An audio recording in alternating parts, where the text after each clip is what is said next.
Hello, this video is about computation of taxable house rent allowance. In this tutorial, I will be discussing about meaning of salary, types of allowances, house rent allowance under section 10 subsection 13A, and calculation of taxable HRA. First, meaning of salary. Section 17 subsection 1 of Income Tax Act 1961 defined the term salary. It is an inclusive definition and includes monetary as well as non-monetary items.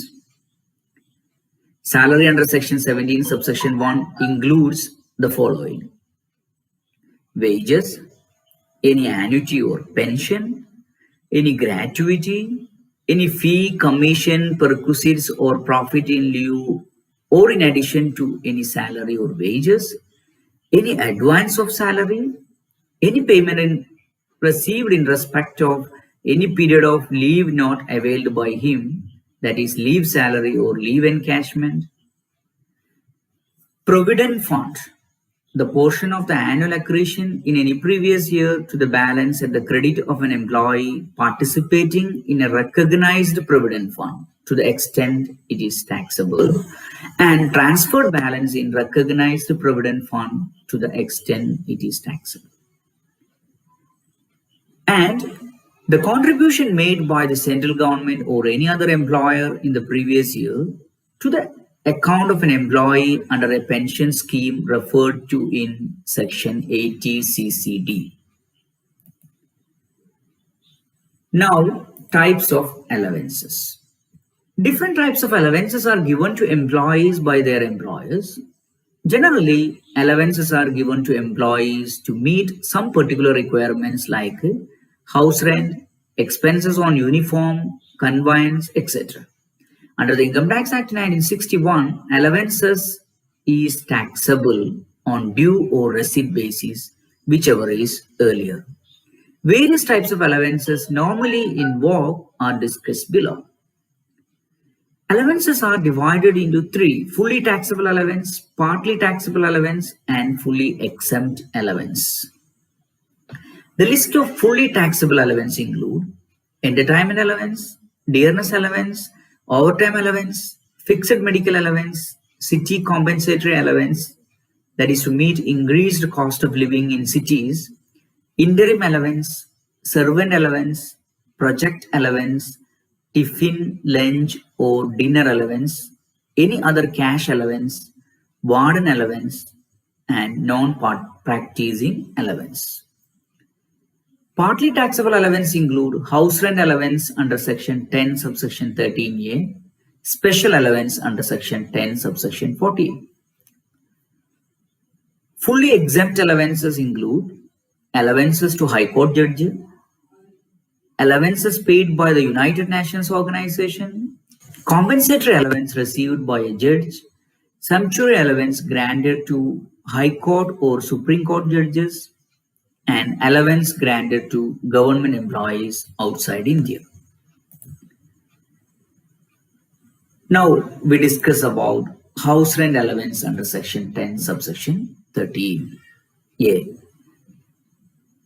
It comes under the second category, that is allowances which are partially taxable. House rent allowance, section 10 subsection 13A. HRA is a special allowance specifically granted to an employee by his employer towards payment of rent for residence of the employee. HRA granted to an employee is exempt to the extent of least of the following. In metro cities, that is Delhi, Kolkata, Mumbai, and Chennai, least of the three will be exempted: HRA actually received, rent paid minus 10% of salary for the relevant period, 50% of the salary for the relevant period. In other cities, least of the following will be exempted: HRA actually received, rent paid minus 10% of the salary for the relevant period, 40% of the salary for the relevant period. Notes: exemption is not available to an assessee who lives in his own house or in a house for which he has not incurred the expenditure of rent. 2. Salary for this purpose means basic salary, dearness allowance if provided in terms of employment, and commission as a fixed percentage of turnover. 3. Relevant period means the period during which the said accommodation was occupied by the SSE during the previous year. Now let's discuss a solved problem. Mr. Rajkumar has the following receipts from his employer. Basic pay 3,000 per month. DNS allowance 600 per month. Commission 6,000 per annum. Motor car for personal use. Expenditure made by the employer 500 per month. House rent allowance 900 per month. Find out the amount of HRA eligible for exemption to Mr. Rajkumar, assuming that he paid a rent of rupees 1,000 per month for his accommodation at Kanpur. DA forms part of salary for retirement benefits. Now we can solve that problem. Here, basic pay and DA, which form part of employment, is given. Commission is given, but it is not as a fixed percentage of turnover, but it is an annual amount. So it is not form of part of salary for the purpose of HRA. Motor car is given, it is a perquisite actually, but it is also not necessary for our computation purpose, because for HRA purpose, salary include basic salary, dearness allowance if it forms part of employment, and fixed percentage of commission on turnover. Only these three items are need to be counted. HRA is given, that is 900 per month, and his rent is 1,000 per month. So let's discuss. So the problem is solved like this.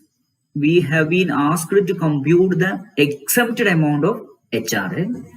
So HRA received is 10,800. That is 900 into 12. Less exempt under section 10 subsection 13A. We have studied that the least of the three will be exempted under section 10 subsection 13A. It is computed as 7,680. The details of computation is given in note. So we can look at this. So 10,800 is the HRA received. 7,680 is eligible as exemption. So the balance 3,120 will be the taxable amount of HRA. Anyway, let's go to the computation of exempted amount of HRA. So exemption shall be least of the following three limits. A, the actual amount of HRA received, that is 900 into 12, 10,800. B, excess of actual rent paid by the SSE over 10% of his salary. Otherwise, rent paid minus 10% of the salary for the relevant period. So rent paid is 1,000 into 12, that is 12,000, minus 10% of his salary. For the purpose of HRA, as time being, his salary include basic pay plus DA. So 3,000 plus 600 into 12. So we can compute like this: 12,000 minus 4,320. So we will get it as 7,680. That is excess of rent paid over 10% of salary is 7,680. Then third item is 40% of salary, as his accommodation is at Kanpur, because all other cities other than metro cities it is 40%. So 40% of this 4,320 into 12, that is 12,000. 40% of monthly, it is 4,320. So 40% of that into for 12 months is 17,280. So least of these three. So least of this these three is second one, that is excess of rent paid over 10% of salary, that is 7,680. So he will be eligible for an exemption of 7,680. So he received 10,800 as HRA. So balance 3,120 will be taxable. So an additional note is given for the purpose of exemption under section 10 subsection 13A. Salary include dearness allowance only when the terms of employment so provide, but exclude all other allowances and perquisites. So I hope you understood this calculation about HRA. HRA is a partly taxable allowance or partly exempted allowances. So least of the three will be exempted. One is actual amount of HRA received. Second is excess of rent paid over 10% of salary. Third is 50% of salary in metro cities and 40% of salary in other cities. Okay. Thank you for watching. Have a nice day.